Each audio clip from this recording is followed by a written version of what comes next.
Well, welcome to the channel, viewers. You're a better man than I am. If you couldn't predict what's going on now in Australia after the uprisings in the UK and right across Europe, we've got Senator Payman's broken away from the Australian Labor Party to probably institute a Muslim party in Australia.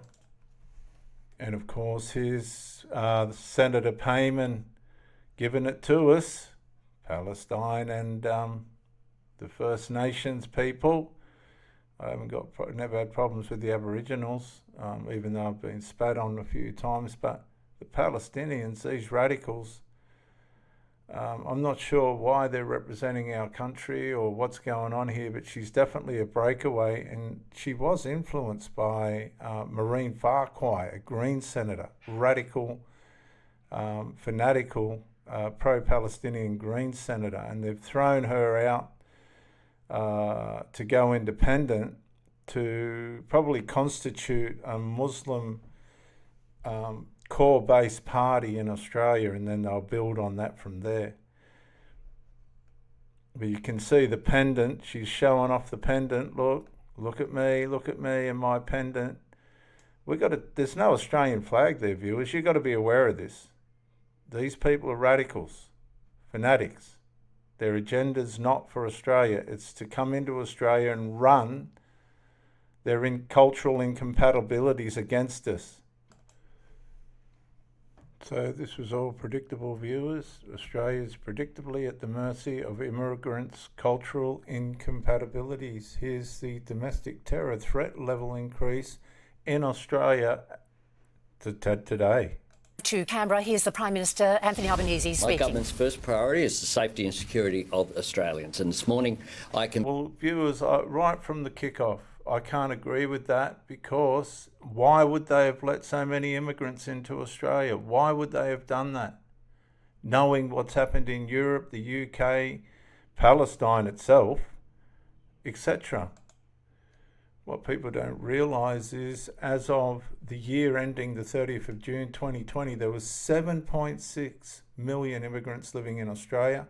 At the moment, it's believed that 2 million of those, plus apparently 2.3 million, correct me if I'm wrong, are of Middle Eastern origin, probably Muslim. Australian population increased by 194,400 people due to net overseas immigration. You've got to listen to what I'm saying, viewers. This is full on stuff. Hang on, bit of a technical hiccup there. 368,700 people moved interstate, a decrease of 8.7% from the previous year. And it goes on and on and on. In 2020, so nearly every single country from around the world was represented in Australia's population in 2020. England, 980,400, heading towards 1 million. Those born in India, 721,000, with an increase of 56,300. Chinese born, 650,000, fell to third place with 17,300 fewer people, and those born in Australia, etc. So here's a graph, but look where it's gone. It's gone right up. Should I show you this graph? Yes, I will. So here's a graph of what was happening. This is 1890, it was pretty big. Come down in the 1950s, and it's climbed ever since. The last 4 years is supposed to be phenomenal. So there's a bit of a graph, viewers, to help a bit with what I'm trying to say. So the fact of the matter is, given the massive increase, I've heard something of the tune of 500,000 immigrants in the last 2 years have entered Australia. It's gotten completely out of control, and some of it's for political agenda, believe it or not, to maintain votes within the seats that are populated by these certain different cultures. Let's continue to listen to the Prime Minister over here. Convened a National Security Committee meeting to hear from the Director General, and also then we have just completed a Cabinet meeting. I want to reassure Australians, probable does not mean inevitable, and No, it doesn't mean inevitable, but it is inevitable. This is the point. This is where we're ignorant. They know this. They're looking at Europe and they're looking at the UK right now, which are being pulled to pieces by particularly Palestinian Muslim radical fanatics that are tearing these countries apart. They've allowed them to immigrate in, but they won't culturalize. They won't culturalize. They won't integrate. The incompatibilities are just too great. it does not mean there is intelligence about an imminent threat or danger. But the Okay, so they don't know exactly how these people are going to manifest. That's what they're saying. But it is obvious that they will, because it's in their culture. It's how they are. And this is what I can't understand about all this. It was predictable. The whole thing's predictable. And they know that these people are going to manifest their terrorism. And what they're really saying is, sorry about letting these people in, but you better keep an eye open, because now they could possibly attack you at any tick of the clock without warning. And oh my goodness, why are they still letting them in? You know, these are the people that desecrated Parliament House. They've desecrated war memorials that the soldiers died for. My granddad served in the Navy. I don't want him desecrated by these pro-Palestinian fanatics. My granddad didn't do anything wrong to them. He served this country to give me the life that I had. Thongs, board shorts, surfing, fishing. We had a great life. But we had it under the laws of Australia, not under the laws of Palestine. What a lot of people don't realise about the Gaza Strip is it is in prime land. It is prime Middle Eastern land. Now, what I want to show you, viewers, and I keep saying this, the Palestinians, for whatever reason, whatever their problem is, I don't believe it's about land, because Israel's out in the middle of nowhere. These people have got prime coastal land. Prime coastal land. That's what they've got. Okay? That's what they were given. And I'm going to show you some footage of how it's ended up. They spent all the money that they got on tunnels. Hundreds of miles of tunnels, terrorism tunnels. Tunnels that were where UNRWA, the UN humanitarian relief organization, was supplying power to. It's honestly, viewers, you've got to open your eyes. There's a lot more to this than what you realize. This is about the annihilation of the Jewish people. That UNRWA educates these children in their education facilities, in their education books and things have revealed that they're educating these children to be hostile towards the Jews. But look at the land they've got. That land spans a distance, for those of you on the East Coast, from Pittwater to Cronulla. Pittwater to Cronulla. That's what this land represents. That's how vast and wonderful this land is. And this is what they've done to it. Viewers, this is the Gazan coastline. It's beautiful, isn't it? This was before Hamas, I believe, October 7th, incited a retaliation from Israel by massacring 1,200 people. But look, that's prime coastland. Now, what you've got to understand is, while these people are trying to have a civilized life, Hamas are digging tunnels. They're spending all the Palestinian revenue on tunnels, underground tunnels, and supplying these tunnels with electricity from the UNRWA headquarters and other facilities like that. But this is the caliber of coastline that the Palestinians had, and Hamas has ruined the whole thing, destroyed the whole thing, absolutely destroyed it all for them. And this is just one example of the coastline. It's beautiful coastline.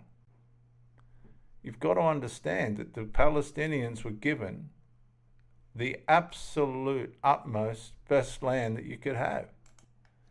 So they haven't been sold short or anything like that.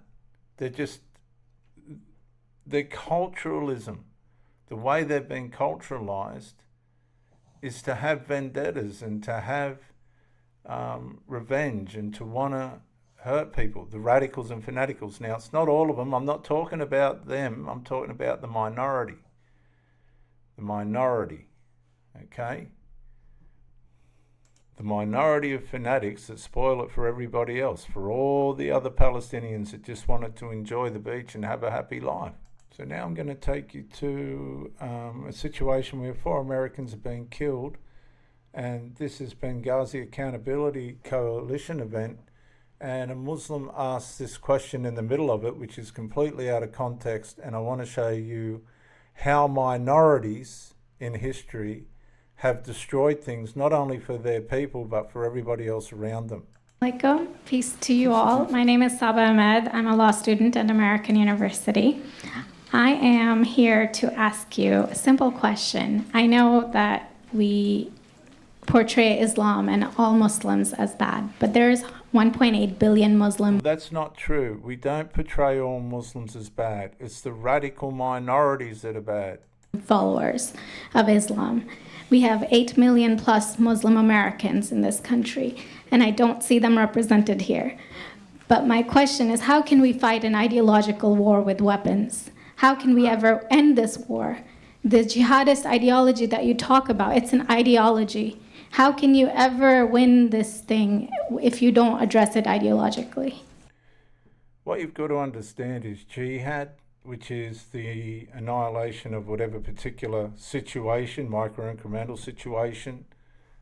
Take the Lint Cafe in Sydney situation, these kind of things, where these Muslims run in with bombs tied to themselves and blow people up, whatever part of the country or the world they're in. The big picture is to annihilate the Jews, and it's the minority that caused the trouble. This is the response to that question. Great question. I am so glad you're here, and I am so glad you brought that up because it gives us an opportunity to answer. What I find so amazing is since the beginning of this panel, which we are here about Benghazi attack against our people, not one person mentioned Muslims. We are here against Islam, or we're launching war against Muslims. We are here to discuss how 4 Americans died and what our government is doing.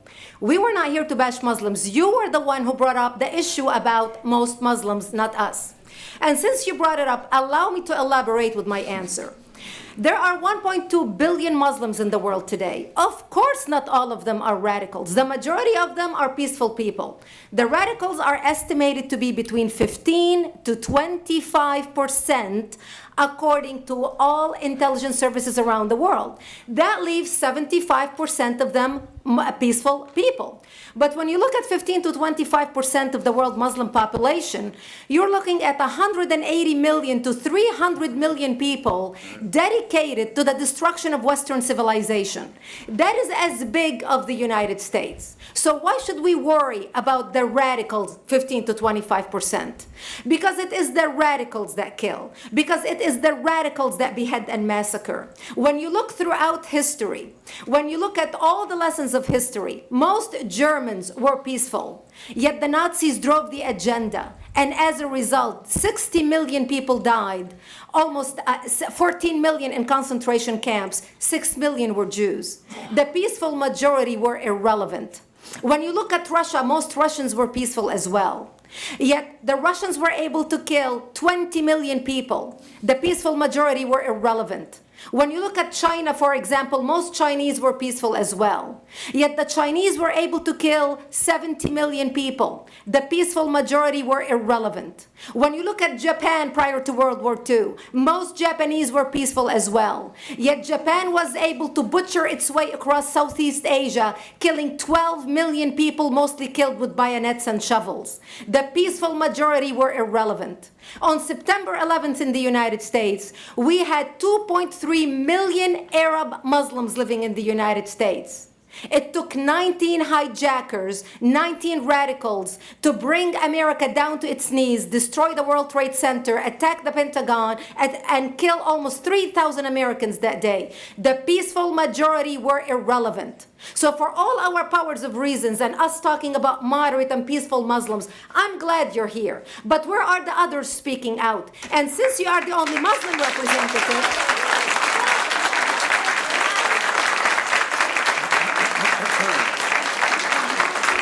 applause till the end.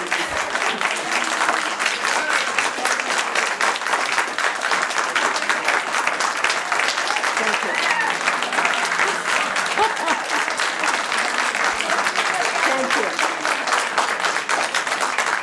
And since you're the only Muslim representative in here, you took the limelight instead of speaking about why our government, and I assume, are you an American? You're an American citizen. So as an American citizen, you sat in this room and instead of standing up and saying a question or asking something about our 4 Americans that died and what our government is doing to correct the problem, you stood there to make a point about peaceful, moderate Muslims. I wish you brought 10 with you to question about how we can hold our government responsible. It is time we take political correctness and throw it in the garbage where it belongs and start calling it fair.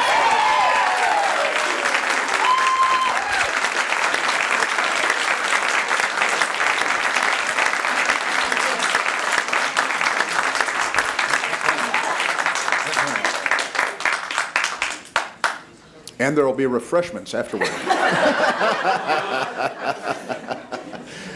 Did you want to respond to the... I think Rod. Yeah, I can't follow that. you had a follow-up that you'd... you go ahead. Comment. Thank you for your responses. And I do really hope that other Muslims will start showing up at these conservative forums.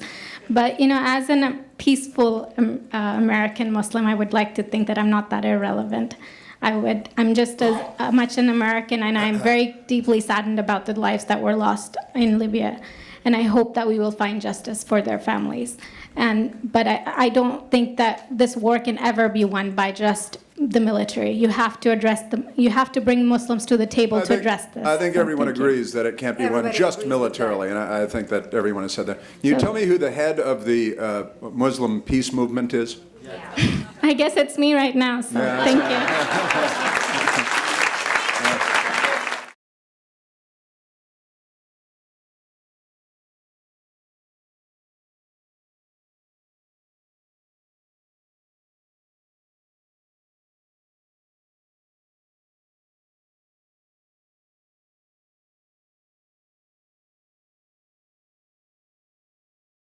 Advice that we've received is that more Australians are embracing a more diverse range of extreme ideologies, and it is our responsibility to be vigilant. To be clear, this is the same threat level that was in place in Australia for more than 8 years before it was lowered in November of 2022.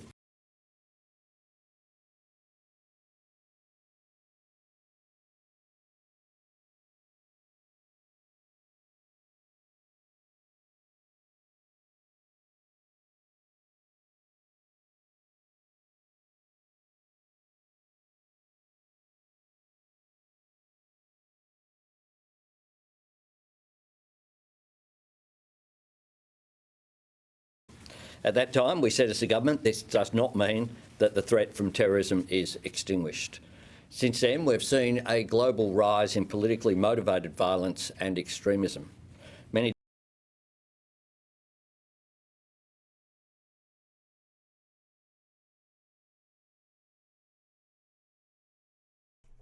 Don't you think it's obvious, viewers, who the Prime Minister's talking about? It's obvious. democracies are working to address this, including our friends in the United States and in the United Kingdom.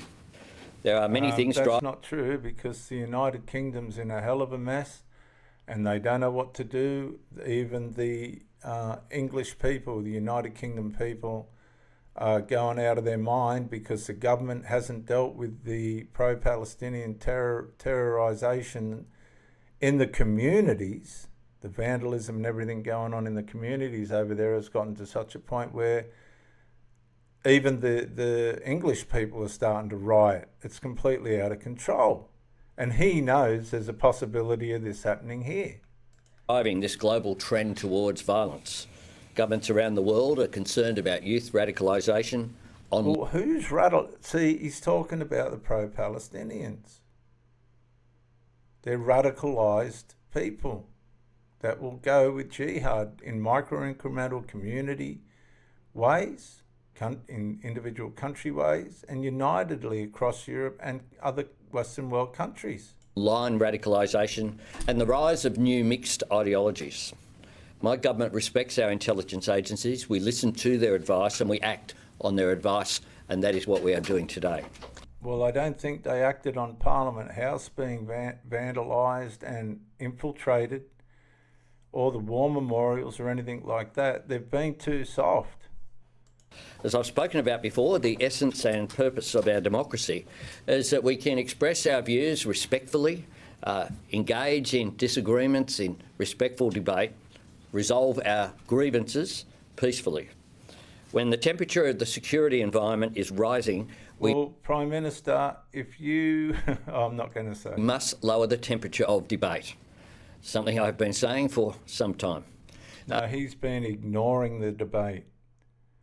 Okay, these people are causing trouble, they're causing terror covertly, and he's avoided it. He's allowed them to continue to come in. And now this is what's happening. It's going to happen in Australia. It's been happening in small portions, but this is going to get big, and they know it's going to get big. Because our words and our actions matter. Living in a country as stable and open as ours, social cohesion cannot be taken for granted. It must be nourished and it must be cherished as a national asset. Okay, so that's the problem. They're not the immigrants are not, this particular group are not cohesive. They're bringing their cultural violences and agendas and jihads and dawas and all this other stuff into our country, and it's not integrated. It can't, because it's a different ideology to the Australian one. I'll now invite And I'm not going to listen to this next guy because it's ridiculous. We've got the gist of what's going on here. You make your own mind up, viewers. I think we're in more trouble than we realise. It's going to happen. They're warning us. This is a domestic terror threat increase in Australia. And if you don't think these radicals are in our parliament, viewers, I've got news for you. This is a Palestinian radical with a political agenda for Palestine who's in the Australian Senate. I don't want my taxpayers' money having anything to do with this woman. The Labour government is seeing a child being killed every 10 minutes, but won't call for a ceasefire. Happy to talk weasel words, but weasel words are not going to stop war crimes. You can't even bring yourselves to condemn Israel for the almost 11,000 killings that they have done. Now, this is what we don't understand about these radicals. Israel is not an ally to these radicals, but they are to Australia. Okay? To the Australians, Israel is justified in doing what they're doing. They're defending themselves against terrorists. Unfortunately, as in any war, civilians are going to die, and nobody wants that. But what I want to know is, how did these people infiltrate our Senate? I mean, how much cowardice are we going to see from this government? I mean, truly. She is attacking Australia, right, for what Israel is doing in retaliation to the terrorism of Hamas. she's attacking Australia, and she's got no right to be doing it. Heart. And if you look at the lady's face sitting behind her with the pink top, she is not comfortable with what this member of the Greens is saying, and she's a member of the Greens. There are people out there who are telling us that they don't really want to be used anymore by the Labour Party as props to come and take photos with us at our religious events, at Eid, at Ramadan, during Iftar. They're tired of it. They are tired of being taken for granted. You need to... You know what? These people are getting more grants and handouts, and they know how to tap into the government handouts and all the rest of it more than what the Aussies will ever get. I don't know how... Who's this lady representing? She's representing the Muslims, okay, and that's fine. But she's not representing the Australian people as you know, in the old days. She's got us all tangled up in the Middle East and this, that, and the other, and we're supposed to have we want peace in the Middle East, and we want Israel to be safe from Hamas and Hezbollah and everybody else that's trying to annihilate it. To represent the people who elected you. Hospitals are under siege. There are babies in You know what? She's not going to tell you that the hospitals have been used by Hamas as headquarters, as electrical suppliers to the tunnels. Come on. incubators who are now dying. Wake up, Labour, wake up and call for a ceasefire now. I noticed in that contribution there was not one mention of terrorism, of Hamas, or of hostages. Order. You've got to take your hat off to Penny Wong. She is onto this, woman. This is not a binary debate. I would ask the Greens political party to reflect on how they are handling this debate. I would ask them to reflect on whether this is a time where you want to make political differences about political parties, or whether this is a time where all of us as political leaders might actually need to ensure that the distress and grief that we all know is in our communities, in the Jewish community too, single loss of life since the Holocaust in any day. See, she wouldn't like that. Marine Farquhar wouldn't like that because she's not. She's a pro-Palestinian, which means Israel's at the bottom of the rung. As well as our Palestinian, Arabic and Islamic communities. Maybe our job is not to amplify that distress. Maybe our job is not to foment division in the hope that there is some political advantage. Maybe our job as leaders is to try, and here we go again. Maybe your job as a leader is not to chant a slogan and not to amplify distress into anger and violence, which is what we have seen. Maybe our job as leaders is to ensure that we do not allow this to divide our country. And viewers, we're going to close with this. This is what the Prime Minister is worried about. And this woman's a Green and she's in the Senate. Bring the people's protest into Parliament. Free Palestine. She's bringing the people's protests into the Parliament. What people is she talking about? It's not the Aussies. People's protest into Parliament. Free Palestine. Well, viewers, you make up your own minds about what's going on, but I can tell you straight up, things aren't as they appear to be. And the Prime Minister has let too many people in out of the goodness of good intention. They have taken him for granted. He has, even Fatima Payman used him for her own agenda and he allowed it. He's very weak. He couldn't see ahead. He's had no foresight. And now he's saying to us, sorry guys, I've let too many of them in. I'm going to have to warrant a domestic terror threat increase because we don't know what's going to happen or what they're going to do next. It could happen in your local community. You could be shopping, buying milk or whatever. And all of a sudden, boom, finished.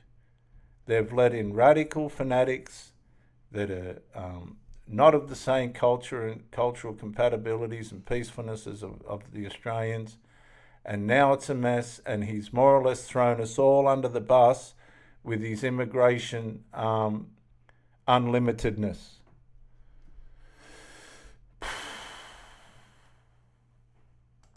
I'm Dr. J.W. Morrison, theologist, Central Coast, New South Wales, Australia. Bye for now.